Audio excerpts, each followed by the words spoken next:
up and be somebody. The world together. Assalamualaikum warahmatullahi wabarakatuh. Perkenalkan, nama saya Muhammad Rahim Terbista dengan NIM 068. Perkenalkan, nama saya Agisimia Fajar Anggraini dengan NIM 067.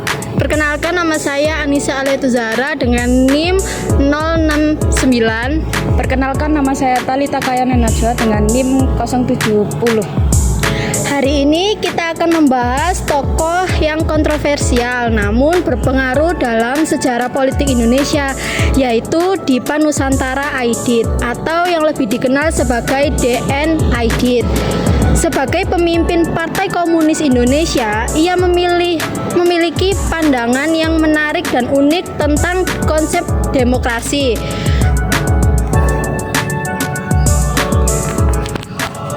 Bagaimana demokrasi menurut Aidit? Apa saja gagasannya yang berusaha mengedepankan kepentingan rakyat, keadilan sosial, dan melawan penindasan? Mari kita pelajari bersama dalam pembahasan ini. Oke, di sini saya akan menjelaskan tentang latar belakang dari DN Aidit. Dipa Nusantara Aidit atau DN Aidit adalah seorang pemimpin Partai Komunis Indonesia atau PKI yang riwayatnya tragis usai tragedi Gerakan 30 September 1965. Sosok bernama asli Ahmad Aidit ini sudah hatam mengaji sejak kecil. Perjalanan waktu membawa Aidit dari Belitung ke Jakarta, dan pada tahun 1940 ia mendirikan perpustakaan yang bernama Antara di Senen. Dalam seri buku Tempo bertajuk Aidit, Dua Wajah Dipa Nusantara 2010 disebutkan Ahmad mengganti namanya menjadi Dipa Nusantara disetujui oleh ayahnya. DN Aidit merupakan salah satu tokoh penting dalam sejarah politik Indonesia yang memiliki pandangan yang khas tentang bentuk pemerintahan demokrasi. Sebagai pemimpin Partai Komunis Indonesia atau PKI, Aidit mengusulkan sebuah model demokrasi yang tidak hanya sekedar formalitas, tetapi juga substansial yang berorientasi pada kesejahteraan rakyat. Di sini saya akan menjelaskan konsep demokrasi menurut DN Aidit. Yang pertama itu adalah demokrasi rakyat. Aidit mengedepankan demokrasi rakyat yang berarti bahwa pemerintahan harus benar-benar mencerminkan kehendak dan kepentingan rakyat. Dalam pandangannya, demokrasi bukan hanya tentang pemilihan umum atau prosedur politik, tetapi lebih kepada partisipasi aktif masyarakat dalam proses pengambilan keputusan. Ia percaya bahwa rakyat harus terlibat langsung dalam menentukan nasib mereka sendiri. Yang kedua ada kedaulatan rakyat. Salah satu pilar utama dari visi Aidit adalah kedaulatan rakyat. Ia menekankan bahwa kekuasaan harus berasal dari rakyat dan untuk rakyat. Ini berarti bahwa semua kebijakan pemerintah harus didasarkan pada aspirasi dan kebutuhan masyarakat luas, bukan hanya segerintir elit politik saja.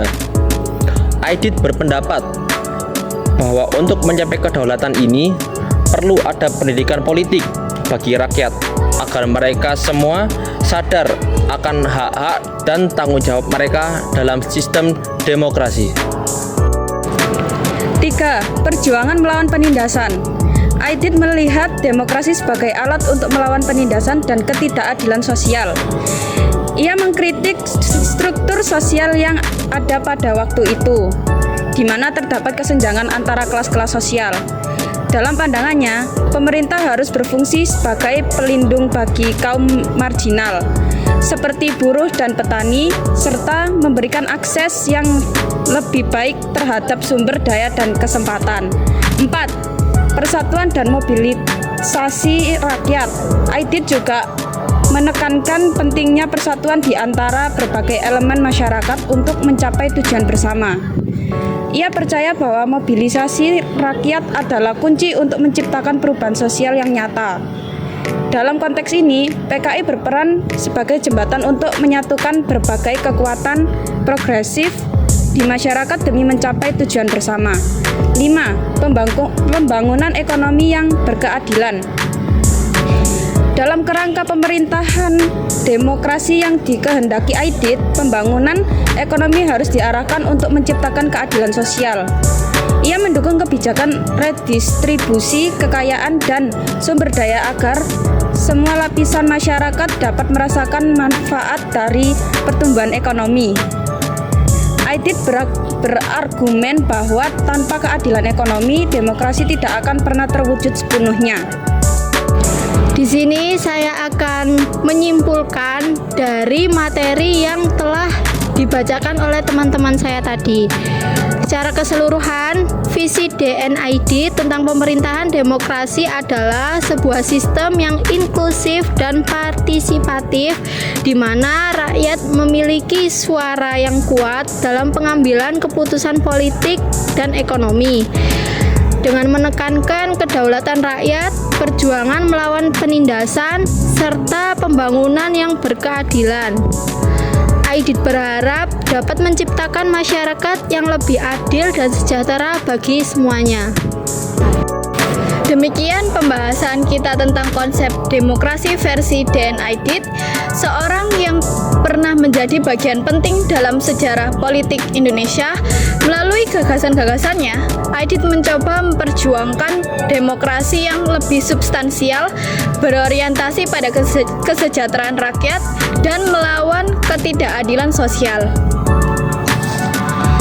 Meskipun pemikirannya kontroversial, kita dapat belajar bagaimana ide-ide ini mencerminkan perjuangannya untuk menciptakan masyarakat yang lebih adil. Terima kasih telah menyaksikan video ini, semoga bermanfaat. Wassalamualaikum warahmatullahi wabarakatuh.